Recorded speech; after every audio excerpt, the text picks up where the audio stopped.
Ma fille m'a offert une paire d'écouteurs sans fil pour mon 65e anniversaire. Je les ai apportés au travail pour les montrer à mes anciens collègues. Un vieil ami, un ancien des transmissions de l'armée de terre, les a pris, les a examinés de près et est devenu livide. Tu dois appeler la police tout de suite, a-t-il chuchoté, ils ont été modifiés. Je ne l'ai pas cru, j'ai nié l'évidence, car après tout, c'était un cadeau de ma propre fille. Mais 3 jours plus tard, quand j'ai découvert ce qu'elle manigançait réellement, j'ai compris que ce cadeau d'anniversaire n'en avait jamais été un. J'ai fêté mes 65 ans un mardi de février, et la seule personne qui s'en est souvenue était celle qui essayait de me détruire, même si je ne le savais pas encore. Ce matin-là, je me suis réveillé comme je le faisais depuis 6 ans, seul dans une maison de la banlieue lyonnaise qui me semblait soudain beaucoup trop grande. La cafetière a commencé à gargouiller à 6h30. Je me suis traîné jusqu'à la cuisine dans mon vieux sweat de la Poste, celui avec le logo délavé que je portais avant la retraite. Dehors, le matin sur les bords de Saône était gris et glacial. Mon téléphone restait muet sur le plan de travail, aucun appel, aucun SMS. À mon âge, les gens finissent par oublier votre anniversaire, on devient juste une année plus vieux, et ce n'est pas vraiment quelque chose que les proches s'empressent de célébrer. Vers 9h, j'ai entendu la camionnette jaune passer dans la rue. Le livreur a déposé un colis lourd sur le pas de la porte. J'ai ouvert et j'ai trouvé une boîte avec mon nom écrit soigneusement sur l'étiquette. Expéditeur, Camille Fontaine, Villeurbanne. Ma fille. Je l'ai emportée à l'intérieur et l'ai posée sur la table de la cuisine. Camille et moi n'étions pas fâchés, nous nous parlions et nous nous voyions pour les fêtes, mais tout était devenu différent depuis que sa mère nous avait quittés il y a 6 ans. C'était plus difficile, comme si nous avions perdu la personne qui savait traduire nos silences. Je l'aimais plus que ma propre vie, mais avec le temps, nous étions devenus des inconnus polis partageant le même nom de famille. À l'intérieur de la boîte, nichée dans du papier bulle, se trouvait une paire d'écouteurs sans fil blanc, élégants, le genre d'objet technologique que je ne m'achèterais jamais. Il y avait aussi un mot écrit sur le papier à lettres élégantes de Camille, « Papa, j'ai pensé que cela rendrait tes journées plus simples, plus de fils qui s'en mêlent. Joyeux anniversaire. Je t'aime, Camille. » Je me suis assis lourdement sur ma chaise. Elle s'en était souvenue. De tout le monde, c'était ma fille qui ne m'avait pas oublié. Pendant une seconde, je n'étais plus dans cette cuisine silencieuse, je me revoyais dans notre ancienne allée. Camille avait peut-être 7 ans, elle vacillait sur son premier vélo sans les petits trous. « Papa, je vais tomber !» criait-elle, la panique dans la voix. Je courais à ses côtés, une main sur la selle. « Je te tiens, ma puce, je ne te lâcherai pas. » Elle a pédalé plus fort, a trouvé son équilibre, et j'ai lâché sans lui dire. Elle a roulé seule sur quelques mètres, puis s'est retournée en riant, « J'ai réussi, papa. J'ai réussi. » Elle est revenue vers moi, essoufflée et rayonnante, « J'ai confiance en toi, papa, tu ne me laisseras jamais tomber. » Ma femme était sur le perron, elle nous regardait en souriant, elle était encore en bonne santé. Puis j'ai cligné des yeux et le souvenir s'est dissous. La cuisine était de nouveau silencieuse, le café était froid, la maison vide, mais j'avais ces écouteurs dans la main et pour la première fois depuis longtemps, j'ai ressenti une forme de chaleur. Je les ai mis à charger l'après-midi même. Le lendemain, j'avais prévu de passer au centre de tri où je travaillais pour dire bonjour aux collègues qui faisaient encore les vacations, et peut-être frimer un peu avec mon cadeau. Ce soir-là, j'ai posé le boîtier sur ma table de nuit et j'ai regardé la petite LED clignoter en vert. C'était un petit objet, juste du plastique et des circuits, mais c'était comme un pont jeté vers quelqu'un qui me manquait. Je n'avais aucune idée que je venais de placer un appareil d'écoute juste à côté de mon lit. Luc Mercier avait fait 2 séjours en Afghanistan dans les transmissions, spécialisé dans le renseignement électromagnétique. Alors, quand il a pris ses écouteurs le lendemain matin, son visage a pâli d'une manière que je n'avais jamais vue. J'étais allé au centre de tri vers 10h, comme je le faisais souvent le mercredi par habitude. Même à la retraite, le rythme de l'endroit me manquait, le bourdonnement des machines de tri, l'odeur du carton et du diesel, les gars qui se charriaient autour d'un café noir trop fort. Luc était en pause déjeuner quand je suis entré dans la salle de repos. Marc et Antoine étaient là aussi, terminant leur sandwich. « Regardez ça », ai-je dit en sortant les écouteurs de ma poche, Camille me les a envoyés pour mon anniversaire. Marc a souri, « Regarde-moi ça, tu deviens moderne. » C'est quoi la suite? Une montre connectée? N'exagère pas, ai-je répondu en souriant. Ça faisait du bien de montrer que ma fille pensait à moi. Luc a posé son café. Je peux les voir? Quelque chose dans son ton m'a fait hésiter, mais je les lui ai tendus. Il était calme, il l'avait toujours été. Après 15 ans à travailler à côté de lui, j'avais appris que quand Luc parlait, c'est qu'il avait quelque chose d'important à dire. Il a tourné les écouteurs dans ses mains, lentement, délibérément, comme s'il cherchait quelque chose de précis. Puis il a ouvert le boîtier de charge, a examiné l'intérieur, et son expression a changé du tout au tout. Il est devenu si blanc que j'ai cru qu'il faisait un malaise cardiaque. « Luc, ça va ?» Il a levé les yeux vers moi, et j'ai vu dans son regard une expression que je n'avais vue qu'une seule fois, le jour où il nous avait raconté l'engin explosif qui avait failli emporter son convoi à Kandahar. « Où as-tu eu ça ?» Sa voix était plate, trop calme. « Je viens de te le dire, ma fille. Pour mon anniversaire. » J'ai essayé de rire. « Pourquoi ? Tu crois qu'ils vont exploser ?» Il n'a pas souri. « Jean-Pierre, ils ont été modifiés. Ce n'est pas de l'électronique de série. » Le silence s'est installé dans la pièce. Marc et Antoine se sont arrêtés de manger. « Modifiés comment ? » ai-je demandé, même si une partie de moi ne voulait pas savoir. Luc a posé les écouteurs sur la table comme s'il pouvait le mordre. « Tu te souviens de ce que je faisais à l'armée ? Renseignement, matériel de communication, surveillance, dispositif d'écoute. » Il a tapoté le boîtier. Je sais à quoi ressemble du matériel trafiqué. Quelqu'un a ouvert ses écouteurs et a ajouté des composants. J'ai senti mon estomac se nouer. Tu es en train de dire que... Je dis que ce ne sont plus seulement des écouteurs. Il m'a regardé et j'ai vu de la pitié dans ses yeux. Tu dois apporter ça à la police, maintenant. Enfin Luc, c'est ma fille qui me les a offerts. Tu insinues qu'elle... Je n'insinue rien sur ta fille, a-t-il dit en se levant, et sa gentillesse rendait la situation encore plus insupportable. Je te dis juste que quelqu'un a modifié ce matériel pour de la surveillance. Ça pourrait être un défaut d'usine venant de l'étranger, ou autre chose. Dans tous les cas, n'ignore pas ça.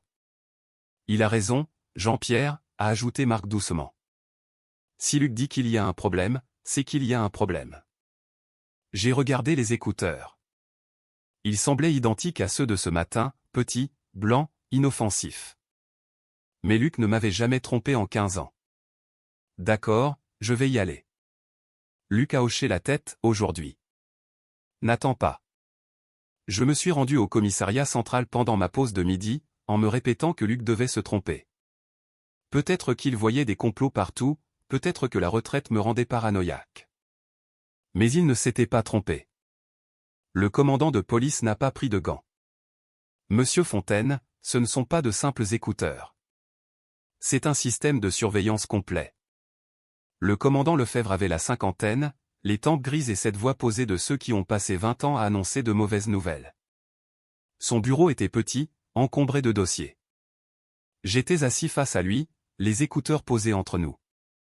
J'avais tout expliqué, le cadeau, l'avertissement de Luc, ce sentiment d'angoisse. Lefebvre a écouté sans m'interrompre, puis il a pris les objets avec précaution. Je vais demander à notre technicien de la police scientifique d'y jeter un œil. Ça prendra quelques minutes. Il m'a laissé seul pendant 20 minutes. Une porte s'est ouverte, Lefebvre est revenu avec un homme plus jeune portant un ordinateur portable. Monsieur Fontaine, voici notre spécialiste en criminalité numérique. L'expression du technicien m'a tout dit avant même qu'il ne parle. Ils ont été modifiés, a-t-il confirmé. Capture audio, localisation GPS, activation à distance. Quelqu'un peut entendre tout ce qui se passe autour de vous. Ils peuvent savoir où vous allez, quand vous êtes chez vous, quand vous sortez. La pièce s'est mise à tanguer. J'ai agrippé les accoudoirs. Quelqu'un peut m'entendre ? Ma voix était rauque. Tout ce que je dis ? Tout ? Lefebvre a répondu doucement, chaque conversation, chaque appel téléphonique, chaque mot quand vous les portez. J'ai pensé à la veille, quand je me parlais à moi-même dans ma cuisine. Toutes les pensées privées qu'un homme a quand il se croit seul. Ma fille me les a offertes. J'ai regardé Lefebvre. Vous pensez qu'elle... Je ne pense rien encore, a dit Lefebvre. Mais écoutez-moi bien, ne l'affrontez pas. Pas maintenant. Quoi? Pourquoi? Si vous lui en parlez maintenant, elle niera tout et se mettra en colère. Et tout ce qu'elle planifie deviendra indétectable. Nous ne saurons jamais de quoi il s'agit. Il s'est penché en avant. Pour l'instant, elle ne sait pas que vous savez. Alors, faites comme d'habitude. Portez les écouteurs, parlez, vivez votre vie normale, et voyons comment elle réagit. Nous avons besoin de preuves, Monsieur Fontaine. Nous devons savoir ce qu'elle prépare. Mes mains tremblaient. On ne fait pas ça par simple curiosité, a ajouté Lefebvre. Il y a un plan derrière. De l'argent, un héritage, un accès à quelque chose. Nous allons découvrir quoi, mais j'ai besoin de votre aide. J'ai pensé à Camille, à sa mère partie trop tôt, à la petite fille sur son vélo. D'accord, ai-je dit, je vais le faire. Lefebvre a repoussé les écouteurs vers moi. Rapportez-les chez vous. Chargez-les. Portez-les demain. Appelez-moi s'il se passe quoi que ce soit. Je les ai ramassés. Ils me semblaient contaminés, mais je les ai mis dans ma poche. Ce soir-là, je les ai fixés sur le comptoir de ma cuisine pendant 1 heure. S'ils voulaient m'écouter, j'allais leur donner de quoi entendre. J'allais jouer le jeu, leur donner exactement ce qu'ils voulaient, et j'allais observer ses mouvements. C'était la décision qui allait me sauver la vie. Le jeudi matin, je les ai mis aux oreilles et j'ai commencé à me parler comme un homme qui oublie qu'il n'est pas seul. Ils étaient confortables, ce qui rendait la chose encore pire. Je tournais dans la cuisine en faisant mon café. Je pense de plus en plus à vendre la petite maison de campagne que m'a laissée ma femme, ai-je dit à la pièce vide. C'était une vraie maison, je la gardais par nostalgie. Le marché est bon en ce moment. Il est temps de passer à autre chose. J'ai fait une pause en versant mon lait. Je devrais aussi mettre mon testament à jour, préparer la succession, j'arrive à un âge. Les mots avaient un goût amer, pas parce qu'ils étaient faux, mais parce qu'ils étaient destinés à un public invisible. J'ai continué ma matinée normalement, j'ai lu le journal, j'ai réparé une charnière dans la salle de bain. Mais tout le temps, je sentais ces écouteurs comme des insectes fouissant dans mon esprit. Mon téléphone a vibré juste avant midi. Camille. Salut papa. Une pensée comme ça. Tu penses toujours à vendre la maison de campagne? On devrait peut-être discuter de l'organisation de tes biens pour plus tard. Mes mains sont devenues glaciales. J'avais prononcé exactement ces mots 3 heures plus tôt, seul dans ma cuisine. Et maintenant, ils m'étaient renvoyés par SMS. Trop vite, trop précis. J'ai fixé l'écran. Peut-être. J'y réfléchis encore. 3 petits points sont apparus immédiatement. Je peux t'aider si tu veux. Ces choses-là sont compliquées. Je t'aime. Tout avait changé. À 18 heures, on a sonné à la porte. Camille était là avec 2 sacs de chez le traiteur lyonnais du coin, souriante. J'étais dans le quartier, j'ai pensé qu'on pourrait dîner ensemble. Elle n'était pas venue chez moi à l'improviste depuis plus d'1 an. On a mangé dans la cuisine. Elle m'a posé des questions sur ma journée, mon sommeil, les gars de la poste. Des banalités avec des crochets cachés. Comment tu te sens ces derniers temps? Demandait-elle en coupant son poulet. La semaine dernière au téléphone, tu avais l'air fatigué. Ça va. À ton âge, papa, c'est prudent d'anticiper. La santé, les finances. Maman l'aurait voulu. Et voilà, à ton âge, comme si j'étais devenu incapable. Et ta mémoire? Mardi, tu as oublié de me rappeler. Je n'avais rien oublié, je n'avais jamais promis de l'appeler. Mais elle le disait comme un fait, pour instiller l'idée que je perdais la tête. J'ai compris alors, elle ne faisait pas que m'écouter, elle montait un dossier contre moi. Chaque mot, chaque oubli inventé, elle construisait une version de moi qui n'existait pas encore, une version dépendante et sénile. Oui, ai-je répondu, c'est vrai que je suis un peu dans le brouillard ces temps-ci. Son sourire s'est agrandi d'une fraction. C'est pas grave, papa. Je suis là pour ça. Après son départ, j'ai vérifié les verrous 2 fois. Ma propre fille, celle que j'avais élevée seule, celle à qui j'avais tout appris, et je m'enfermais chez moi pour me protéger d'elle. Le samedi après-midi, après 2 jours à lui donner de fausses informations, j'ai trouvé la vérité là où on s'y attendait le moins, dans un dossier au sous-sol, rangé sous la lettre de E pour entretien. Vendredi, j'avais fait semblant d'oublier de payer la facture d'électricité. 3 heures plus tard, elle me proposait de gérer mes prélèvements automatiques. Samedi matin, j'avais simulé un vertige. À midi, elle appelait pour s'inquiéter de ma santé. Chaque mot jeté dans le vide de ma cuisine recevait une réponse mécanique. La chaudière s'est mise à faire un bruit étrange, un vrai problème cette fois. Je suis descendu au sous-sol avec une lampe torche. L'endroit sentait le béton et le vieux carton. Je suis allé vers le vieux classeur en métal gris pour chercher la notice. Le tiroir a résisté avant de s'ouvrir dans un grincement de rouille. Papier d'assurance, vieilles impôts des années 90. Et au fond, quelque chose qui n'avait rien à faire là. Une chemise cartonnée trop propre, trop neuve. Je l'ai ouverte sur le dessus du meuble et un froid polaire m'a envahi. Des modèles de demande de mise sous tutelle. Des entêtes juridiques. Un langage administratif froid. Requête aux fins d'ouverture d'une mesure de protection juridique pour Monsieur Jean-Pierre Fontaine. Incapable et nécessitant un tuteur. J'ai arrêté de respirer. Dans les marges, l'écriture de Camille, petite et efficace. Papa oublie ses rendez-vous. Notez les dates. Confus sur ses comptes. Récupérer les relevés bancaires. Vertige. Voir un médecin. Et plus bas, des ébauches de procuration, des formulaires d'évaluation de capacité, une liste de contrôles pour me déclarer légalement incompétent, pour tout me prendre pendant que je respirais encore. Je me suis assis sur les marches froides de l'escalier. Le dossier m'a échappé des mains, les papiers s'éparpillant sur le sol. Ce n'était plus seulement de la surveillance, c'était un vol d'identité dans sa forme la plus pure. Elle voulait m'enlever mon droit de parole, mon droit de décider où je vivais, ce que je faisais de mon argent, si j'avais encore le droit de conduire ou de signer mon nom.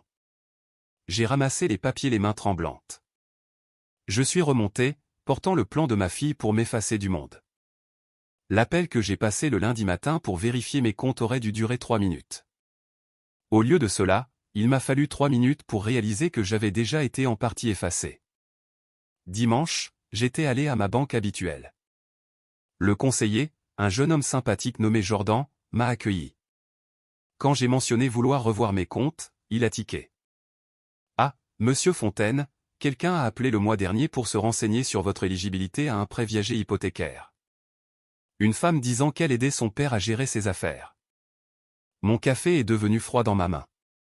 Je n'ai autorisé personne à appeler pour mes comptes. Le sourire de Jordan affaiblit. Elle a mentionné que vous envisagiez de lui donner procuration totale. Je n'ai jamais dit ça. Je suis sorti de la banque avec la poitrine oppressée. Lundi matin, j'ai appelé mon assurance. Ah, Monsieur Fontaine, nous avons bien enregistré le changement de bénéficiaire de votre assurance vie il y a 4 mois. Tout est en ordre. J'étais en train de verser du café, je me suis arrêté net. Quel changement? La mise à jour du bénéficiaire. Ce n'est plus votre succession, mais Camille Fontaine, votre fille. Nous avons le document signé et certifié ici même. La cuisine a tourné. Je n'ai jamais rien signé de tel. Un long silence au bout du fil. Monsieur, nous avons un document notarié. C'est un faux, ai-je dit d'une voix glaciale. Je signale une fraude. Quel est le montant du contrat? Un bruit de feuilles. 250 000 €. J'ai posé la cafetière avant de la lâcher. 250 000 € au nom de ma fille avec une signature qui n'était pas la mienne. À 14 heures, j'étais de nouveau dans le bureau de Lefebvre. Il a lu le dossier de tutelle et les documents d'assurance. Son expression s'est durcie. 250 000 €, c'est un mobile sérieux. Elle a imité votre signature, c'est du pénal. Il a posé les papiers et m'a regardé. Il y a autre chose. Il a tourné son écran vers moi. La photo d'un homme que je n'avais jamais vu, les cheveux sombres, un sourire trop sûr de lui. Romain da Silva, 34 ans. Déjà arrêté pour abus de faiblesse sur personne vulnérable. L'ancien grand-père d'une ex-petite amie. Les charges avaient été abandonnées car la victime est décédée avant le procès. Monsieur Fontaine, c'est le compagnon de votre fille, et il n'en est pas à son coup d'essai. Je fixais la photo de cet inconnu qui gravitait autour de ma vie. Vous pensez qu'il aide Camille ou que Camille l'aide? Ai-je demandé. Lefebvre a soupiré. Est-ce que ça change quelque chose? Quoi qu'il en soit, ils en ont après tout ce que vous possédez. J'ai entendu la voix de Romain pour la première fois un mardi soir, exactement une semaine après mon anniversaire. J'étais dans mon salon avec les écouteurs, faisant semblant de regarder le JT. Puis, dans les oreilles, j'ai entendu un téléphone sonner. Pas le mien. Celui de Camille. Une voix d'homme, brusque, alors, il a signé? La voix de Camille, tendue, pas encore, Romain. Il est méfiant. On n'a plus le temps. Mes créanciers n'attendront pas. Les dettes de jeu, Camille. Ces gens s'en foutent de tes sentiments. J'essaie. A-t-elle crié. Je lui ai donné les écouteurs, j'ai instillé l'idée de la succession. Et c'est plus fort. Tu me dois encore 30 000 € pour ta boîte qui a coulé. Tes cartes de crédit sont au plafond. C'est pas mon problème. J'ai entendu Camille pleurer. Romain, s'il te plaît, c'est mon père. Tu aurais dû y penser avant de me demander du fric. De toute façon, qu'est-ce qu'il va en faire? Il est vieux, seul. Il dort sur un tas d'or. Et s'il découvre tout? Romain a ri. Il ne découvrira rien. Les vieux ne comprennent rien à la technologie. C'est pour ça que ça marche. Continue de pousser pour la tutelle. Une fois qu'on a le contrôle, on vide tout, la maison, la retraite, l'assurance, et tu es libre. C'est ce que tu veux, non? Un silence, puis un « oui » murmuré. Alors fais-le. Jeudi, amène-le à la banque. Fais-lui signer n'importe quoi. Ne te loupe pas. L'appel a pris fin. Je tremblais. J'ai retiré les écouteurs. Elle était manipulée, menacée, endettée, mais elle le faisait quand même. J'ai appelé Lefebvre. J'ai tout. L'enregistrement complet, les menaces, le complot. Ne faites rien, a-t-il dit. Je coordonne avec la banque. J'ai raccroché, puis j'ai envoyé un SMS à Camille. Camille, j'ai réfléchi à tes papiers. Retrouvons-nous à la banque jeudi matin pour tout régler. Tu as raison, j'ai besoin d'aide. Les 3 points sont apparus tout de suite, c'est merveilleux, papa. Je m'occupe de tout. Je t'aime tellement. 2 points d'exclamation, un emoji cœur. Elle fêtait ça comme si c'était Noël. La salle de réunion de la banque, jeudi matin, était banale, beige et froide. Mais je m'en souviendrai toute ma vie. Lefebvre et la responsable des fraudes de la banque étaient déjà là. Camille est arrivée à 10h pile, très élégante. Salut papa. Prêt à tout organiser. La responsable a fait signe de s'asseoir. Mademoiselle Fontaine, nous avons quelques questions avant. Le sourire de Camille s'est figé. Des questions? Je croyais qu'on signait. On lui a montré les appels, les mails, les faux documents. J'ai aidé mon père. Il me l'a demandé. C'est étrange, a dit la responsable, car Monsieur Fontaine dit ne vous avoir jamais autorisé à toucher à ses comptes. Il est confus ces temps-ci. Je documentais tout pour sa mise sous tutelle. Lefebvre a poussé le dossier de mon sous-sol sur la table. Camille est devenue livide. Où avez-vous eu ça? J'ai parlé pour la première fois, dans mon sous-sol, là où tu l'avais caché. On a lancé l'enregistrement audio. Ma propre voix, puis celle de Romain, ses menaces, ses plans pour me dépouiller. Camille s'est levée brusquement. C'est n'importe quoi. Papa, dis-leur que c'est un malentendu.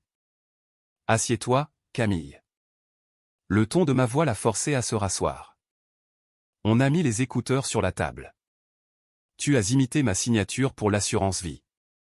250 000 €. Elle a craqué. Je n'avais pas le choix. Romain a dit que ça irait. Je lui dois de l'argent. Ma boîte a fait faillite, j'ai des dettes de jeu. Il a dit que c'était la seule solution. Elle a voulu me prendre la main. Papa, s'il te plaît, j'étais désespéré. Romain m'a manipulé. Je t'en supplie. J'ai retiré ma main et je me suis levé. Papa, je suis ta fille. Je me suis arrêté à la porte, sans me retourner. Non, ai-je dit. Ma fille est morte le jour où elle a décidé que ma vie valait moins que mon argent. Je suis sorti. Derrière moi, j'ai entendu Lefebvre prononcer la formule rituelle, Camille Fontaine, je vous arrête. 2 heures plus tard, j'apprenais que Romain avait été arrêté à l'aéroport de Lyon-Saint-Exupéry alors qu'il tentait de fuir. J'aurais dû ressentir du soulagement, mais je me sentais juste vide. Ma fille était menottée, et devant moi, le reste de ma vie s'étirait, désert. J'avais gagné, mais je n'avais jamais eu autant l'impression de perdre. Si vous avez suivi mon histoire jusqu'ici, j'ai besoin de savoir que je ne suis pas seul. Laissez un commentaire. Dites-moi que vous comprenez. Ça aide plus que vous ne le pensez. 3 mois plus tard, le verdict est tombé. Je n'étais pas là pour l'entendre. Le mois de mai a apporté de la chaleur sur Lyon. Camille a pris 18 mois avec sursis, une amende de 50 000 € de dommages et intérêts envers moi, et 500 heures de travaux d'intérêt général. Romain, lui, a pris 5 ans ferme pour escroquerie en bande organisée et violation de conditionnel. L'avocat de Camille m'avait appelé pour que j'écrive une lettre de clémence. Elle a fait son choix, lui ai-je répondu avant de raccrocher. J'ai tout changé, mes comptes, mes mots de passe, mon testament. J'ai tout légué à des associations que ma femme aimait. J'ai pris une ordonnance de protection. Plus d'appels, plus de lettres. Un soir, j'ai regardé une photo sur la cheminée. Camille a 7 ans, sur mes épaules au parc de la Tête d'Or. Elle était heureuse, d'une joie pure. Les gens me demandent si elle me manque. Mauvaise question. C'est la petite fille de la photo qui me manque. Mais cette fille-là a disparu. La femme menottée à la banque, je ne la connais pas. On dit que le sang est plus épais que l'eau. Mais la confiance, elle, est fragile comme du cristal. Je n'utilise plus d'écouteurs sans fil. Ceux avec des fils fonctionnent très bien. Ils s'en mêlent, certes, mais ils sont honnêtes. À 65 ans, j'ai appris la leçon la plus dure, parfois, se protéger signifie perdre ce qu'on voulait protéger le plus. Aujourd'hui, je ferme mes portes à clé. Je vérifie mes relevés. Je fais attention. Aujourd'hui, je survis. Si vous entendez cette histoire, souvenez-vous d'une chose, posez des questions, n'ayez pas honte de vous protéger, même de ceux qui vous disent « fais-moi confiance ». Car parfois, la plus grande menace ne hurle pas, elle arrive emballée dans du papier cadeau avec un sourire et un mot qui dit « je t'aime ». J'ai eu 66 ans cette année. Personne ne s'en est souvenu. Cette histoire me brise le cœur car elle montre que la trahison vient parfois de ceux que nous aimons le plus. Protéger nos aînés est un devoir, mais que faire quand le danger vient de l'intérieur de la famille? La technologie est un outil magnifique, mais entre de mauvaises mains, elle devient une arme invisible. Merci d'avoir écouté ce témoignage jusqu'au bout. Et vous, qu'auriez-vous fait à la place de Jean-Pierre? Auriez-vous pu pardonner à votre propre enfant après une telle trahison? Dites-le moi en commentaire.